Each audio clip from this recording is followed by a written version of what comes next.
Ibu, berikutnya marilah kita dengarkan dengan seksama sambutan yang akan disampaikan langsung oleh Bapak Dr. Eko Prasetyato Purnomo Putro, SSI, MSI, MA, selaku Direktur Jenderal Bina Pemerintahan Desa, diikuti dengan pemukulan gong sebagai tanda pembukaan Rapat Koordinasi Nasional.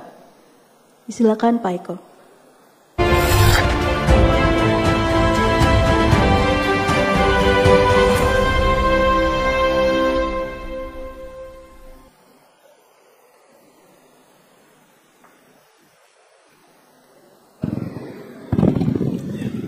Assalamualaikum warahmatullahi wabarakatuh. Om Swastiastu, Namo Buddhaya, Shalom, selamat pagi, salam damai sejahtera untuk kita semua. Rahayu, rahayu, rahayu, salam kebajikan. Yang kami hormati Bapak Gubernur seluruh provinsi di Indonesia yang hadir pada kesempatan ini. Yang kami hormati Bapak Bupati, Wali Kota seluruh Indonesia yang hadir pada kesempatan yang berbahagia ini. Yang kami hormati Buses, Bapak Direktur, yang kami hormati para Kepala Dinas BPMPD dari Provinsi, Kabupaten, Kota seluruh Indonesia, para camat, Kepala Desa yang hadir pada kesempatan yang berbahagia ini, yang ikut kegiatan ini baik secara daring maupun luring, para narasumber dari pemenang-pemenang lomba desa, provinsi-provinsi yang desanya menjadi pemenang lomba desa, dan para hadirin semua yang berbahagia. Pada kesempatan ini malah kita mengucapkan puji syukur kehadirat Allah SWT, Tuhan yang Maha Esa, Sang Yang Widiwasa. Karena kita diberi kekuatan, kesehatan, dapat ikut dalam pembukaan Rapat Koordinasi Nasional penyelenggaraan pemerintahan desa tahun 2023 ini dalam keadaan sehat walafiat. Bapak dan Ibu, pertama-tama kami juga mengucapkan salam hormat Bapak Menteri Dalam Negeri kepada Bapak dan Ibu semua yang dapat hadir pada Rakornas pada hari ini. Dan Rakornas ini diselenggarakan nanti secara berseri. Kita harapkan nanti pada kesempatan luring kita bisa bertemu semua bersama dengan Bapak Menteri Dalam Negeri dan kita bisa mendapatkan arahan dari beliau. Yang kedua, Bapak dan Ibu, dengan Rakornas ini mengambil tema yang sangat menarik bagi kita, yaitu refleksi Undang-Undang 6 2014 tentang desa, khususnya dalam penguatan penyelenggaraan pemerintahan desa. Tentu ini akan menjadi menarik ketika kita kembali melihat bagaimana ketika kita menyelenggarakan pemerintahan desa sebelum Undang-Undang 6 2014. Dan bagaimana dinamikanya ketika kita melihat sekarang ini Undang-Undang 6 2014 telah disahkan, diundangkan sejak 15 Januari 2014. Tentu banyak hal yang bisa menjadi refleksi kita semua, menjadi bahan evaluasi kita semua. Apa saja yang bisa kita tingkatkan, apa saja yang sudah baik yang kita raih. Ini adalah suatu hal yang diberikan Tuhan yang Maha Kuasa kepada kita semua. Oleh karena itu, Bapak dan Ibu semua, hadirin yang berbahagia, marilah kita ikuti Rakornas ini dengan penuh kesungguhan. Dan kami berharap kita semua bisa mengimplementasikan Undang-Undang 6 2014 dengan lebih optimal, lebih baik lagi. Dengan sinergisitas antara pemerintah pusat, daerah, dan desa, saya yakin bahwa ke depan bangsa dan negara yang kita cintai ini akan lebih baik lagi, lebih maju, mandiri, dan sejahtera. Oleh karena itu Bapak dan Ibu, marilah kita bersama-sama saling mencermati berbagai hal dalam sebagai refleksi kita semua terhadap Undang-Undang 6, pelaksanaan Undang-Undang 6 2014 tentang desa. Dan dengan mengucap Bismillahirrahmanirrahim, Rakornas penyelenggaraan pemerintahan desa saya buka secara resmi.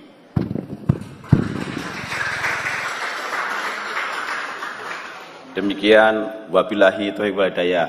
Wassalamualaikum warahmatullahi wabarakatuh. Om Santi Santi Om, sadu sadu sadu, Tuhan menyertai kita semua. Terima kasih.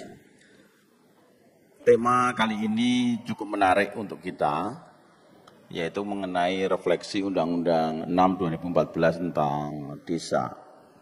Artinya di sini kita akan melihat bagaimana proses pengaturan desa-desa di Indonesia. Bapak dan Ibu, hal ini tentu saja penting. Mengapa dalam setiap era desa itu diatur? Kalau kita melihat, Bapak dan Ibu, desa-desa kita memang jumlahnya sangat banyak. Dan itu tersebar tidak merata. Oleh karena itu perlu suatu pengaturan yang komprehensif. Dan Undang-Undang 6 ini adalah satu-satunya undang-undang yang mengatur tentang desa secara komprehensif dari tahun ke tahun. Ya. Dan mengapa ini sangat dibutuhkan seperti dikatakan oleh Bu Yayu tadi dalam pembukaannya? Karena jumlah desa kita saat ini sudah mencapai 75.266 dengan tingkat perkembangan yang bervariatif. Oleh karena itu perlu suatu pengaturan yang komprehensif. Terlebih dari itu Bapak dan Ibu, bagaimana supaya ada sinergisitas pengaturan ini? Maka kalau kita cermati dari Undang-Undang 6 ini, mengatur desa bukan hanya mengatur tentang pemerintahannya saja, tetapi juga mengatur tentang masyarakatnya, pembangunannya, ya termasuk pembinaan dan pemberdayaan masyarakatnya. Perlu diketahui dari jumlah desa kita 75.266 itu, salah satu permasalahan kita adalah waktu itu sebelum Undang-Undang 6, ya, kita melihat bahwa desa-desa itu memiliki perkembangan yang berbeda-beda, termasuk penganggarannya. Yang kedua, desa itu tersebar tidak merata. Di Jawa kurang lebih ada 23.111 desa. Ya. Sedangkan di Sumatera kurang lebih 23.045 desa. Artinya dari 2/3 jumlah desa di Indonesia itu ada di Jawa dan Sumatera. Di Kalimantan, Sulawesi kurang lebih ada 15.000. Sedangkan di Maluku, Papua, Nusa Tenggara kurang lebih 13.000. Bapak dan Ibu, ini tentu saja menjadi persoalan. Kalau kita lebih melihat ke dalam lagi, ternyata persebaran penduduknya juga tidak merata. Hampir sebagian besar, 140 juta penduduk Indonesia itu ada di Jawa dan Bali. 50 juta, 56 juta ada di Sumatera. Ini tentu menjadi persoalan kita. Bagaimana supaya desa-desa ini bisa maju mandiri dan sejahtera? Oleh karena itu, salah satu cara yang dilakukan adalah dengan mengatur desa itu secara komprehensif, menyeluruh. Nah, oleh karena itu, pada tahun 2006, jadi kalau kita lihat Bapak dan Ibu, dari DPR 2006 4/2009 dan pemerintah bersepakat untuk merevisi Undang-Undang 32 2004 tentang pemerintahan daerah menjadi 3 undang-undang, yaitu Undang-Undang Pemerintahan Daerah itu sendiri, Undang-Undang Desa, waktu itu masih disebut diusulkan Undang-Undang Pemerintahan Desa, terus kemudian ada Undang-Undang Pemilu. Nah ini awal-awal Undang-Undang 6 2014. Dan kita harapkan di sini ada kemajuan-kemajuan. Namun sebelumnya Bapak dan Ibu, kalau kita merefleksi jauh ke belakang sebenarnya, apakah desa ini belum diatur? Sudah diatur Bapak dan Ibu semua. Ya. Jadi setiap era pasti mengatur desa. Artinya betul bahwa desa ini memiliki posisi yang penting, sehingga perlu suatu pengaturan tersendiri. Nah, pada waktu zaman penjajahan Belanda, untuk di desa di Jawa dan Madura itu diatur dengan Inlandse Gemeente Ordonnansie atau AIGO. Sedangkan di luar Jawa dan Madura diatur dalam AIGOP, Inlandse Gemeente Ordonnansie Bustiwegsten. Nah, Bapak dan Ibu, dengan pengaturan ini diharapkan ada kemajuan-kemajuan. Setelah zaman Jepang diatur juga dengan Osamu Serie nomor 7 tahun 2604. Mengapa kalau tahun 2604? Ini memang tahun Jepang. Ya, tahun Jimmu, Kaisar Jimmu. Ya, kalau di Gregorian dikurangi 660. Artinya tahun 1944. Ya. Osamu Serie nomor 7.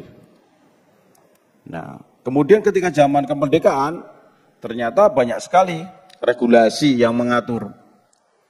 Mulai dari Undang-Undang 1 tahun 1945, Undang-Undang 22 1948, Undang-Undang 1 tahun 1957, kemudian Undang-Undang 1965 tentang Desa Praja, kemudian Undang-Undang 579 tentang pemerintahan desa, ya. Kemudian ada Undang-Undang 2299. Nah, ketika Undang-Undang 579 ini juga hanya bagian, ya hanya mengatur tentang pemerintahan desa saja, tidak mengatur secara komprehensif. Ini kalau kita refleksikan. Kemudian ketika Undang-Undang 2299 tentang pemerintahan daerah, di bab 11, ini ternyata juga bagian saja, menjadi bagian bab 11 saja. Ya. Dari pasal 93 sampai 111. Nah, ketika Undang-Undang 22 direvisi menjadi Undang-Undang 32 2004, ya, tentang pemerintahan daerah, masuk juga ke bab 11, hanya menjadi bagian juga. Ya. Di pasal 200 sampai 216. Artinya ketika ini dipecah, direvisi menjadi 3, menjadi undang-undang desa sekarang ini, inilah pengaturan yang komprehensif. Sejak zaman penjajahan sampai sekarang ini. Nah, Bapak dan Ibu, ada pertanyaan lagi, kalau begitu apakah memang desa itu timbulnya dari sejak zaman penjajahan? Tidak, Bapak dan Ibu. Jadi kalau kita refleksikan, kita lihat ke belakang, ternyata sejak dulu, sejak zaman kerajaan-kerajaan pun sebelum ada penjajahan, desa itu sudah diatur. Nah, ini ada di epigrafi. Ya. Kalau kita baca epigrafi, ya contohnya prasasti di sini ada prasasti Imam Walandit, Talengan, ini semua menyebutkan desa. Ini sebuah refleksi yang penting bagi kita bahwa desa itu memiliki posisi yang strategis. Maka benar apa kata seorang ahli tata negara Belanda, namanya Louter, yang mengatakan bahwa bangunan hukum desa di Indonesia itu sebagai fundamen. Karena memang desa lebih dulu ada sebelum negara kerajaan-kerajaan ada, negara ada. Artinya maju mundurnya desa ini juga sangat menentukan terhadap maju mundurnya pemerintahan yang ada di atasnya. Oleh karena itu, Bapak dan Ibu, dengan refleksi ini mari kita bersama-sama merenungkan. Sebenarnya dari Undang-Undang 6 2014 itu diatur tentang apa saja? Contoh yang diatur adalah mengenai kedudukan dan jenis desa. Ya. Jadi kalau dulu Bapak dan Ibu, kita belum mengenal sebenarnya desa itu apa saja. Ternyata desa itu ada dua hal, Pak, bentuk yang perlu kita ingat. Yaitu desa-desa genealogis, desa-desa teritorial, atau disebut desa dan desa adat.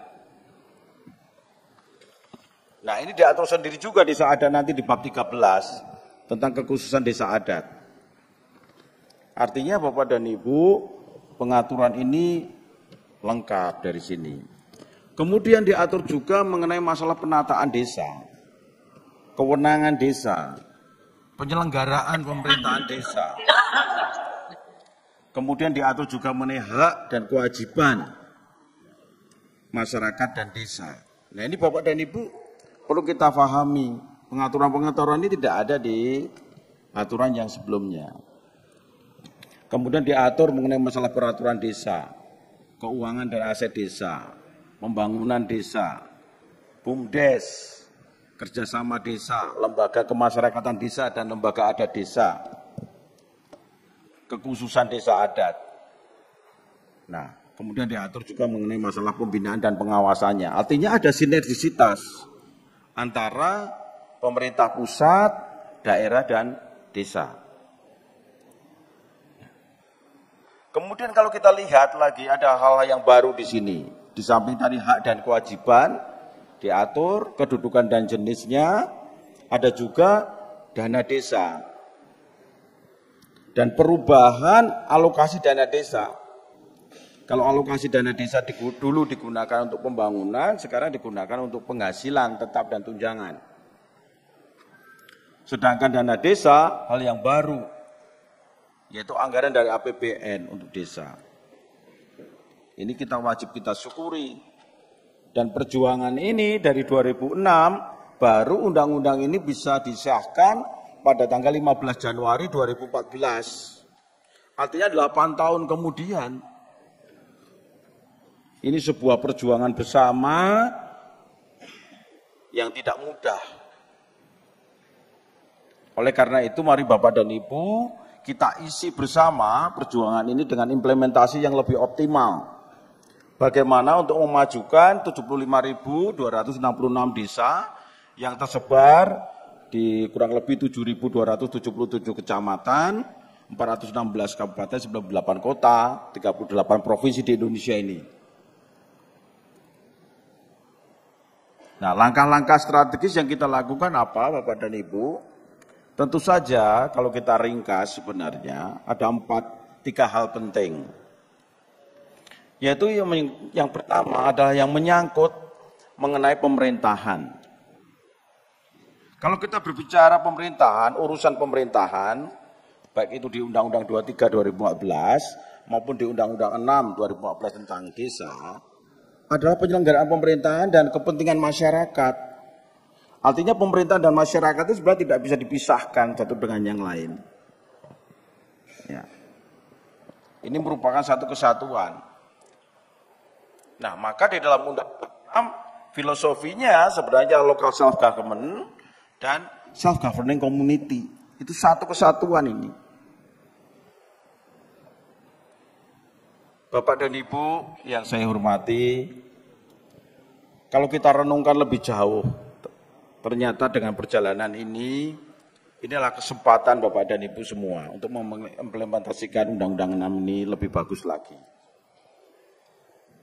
Maka dengan dinamika-dinamika yang saat ini terjadi, Bapak dan Ibu, tentu semua punya pengharapan yang sama, baik yang pro dan yang kontra, yaitu bagaimana untuk memajukan, memandirikan, dan mensejahterakan desa.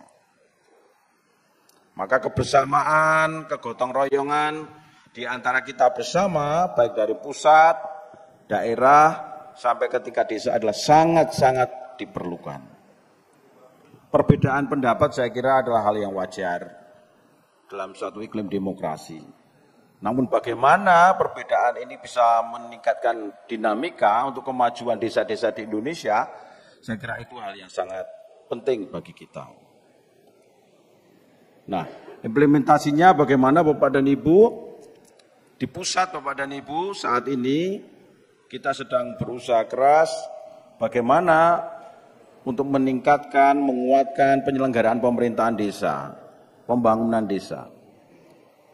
Nah, kita bersinergi dengan kementerian-kementerian terkait, Kementerian Desa, PDTT, dan Kementerian Menko PMK, Bappenas, Kementerian Keuangan, bersama-sama dengan Menko Polhukam dan sebagainya untuk bersinergi memajukan desa. Nah, salah satu cara yang kita lakukan adalah melalui program P3PD. Dengan program ini kita harapkan akan semakin mempercepat kemajuan desa-desa di Indonesia. Ya. Beberapa hal yang kita kuatkan antara menyangkut masalah regulasi. Ya. Kita sempurnakan regulasi-regulasi yang ada, peraturan pelaksanaan Undang-Undang 6, supaya lebih implementatif, bisa meningkatkan, mempercepat dalam rangka penyelenggaraan pemerintahan desa, pembangunan, pembinaan dan pemberdayaan masyarakat. Kemudian yang kedua melalui pelatihan-pelatihan. Ya. Pelatihan-pelatihan kita harapkan tahap pertama ini kita bisa menyelesaikan kurang lebih 38.000 desa di Indonesia. Ya.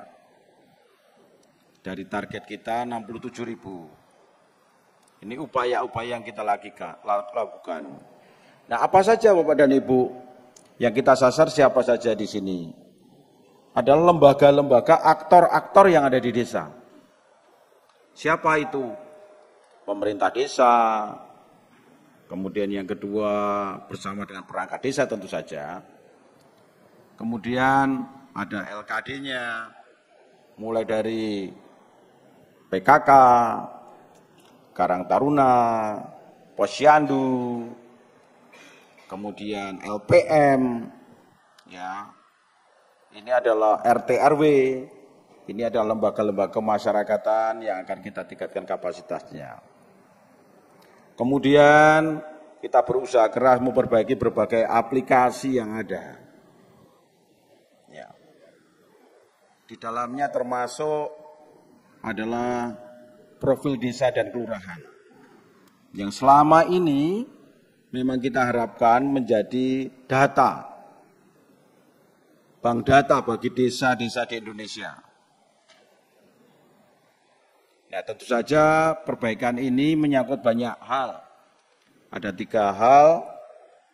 Pertama menyangkut masalah software, yang kedua hardware-nya, yang ketiga, tidak kalah pentingnya adalah brandware-nya.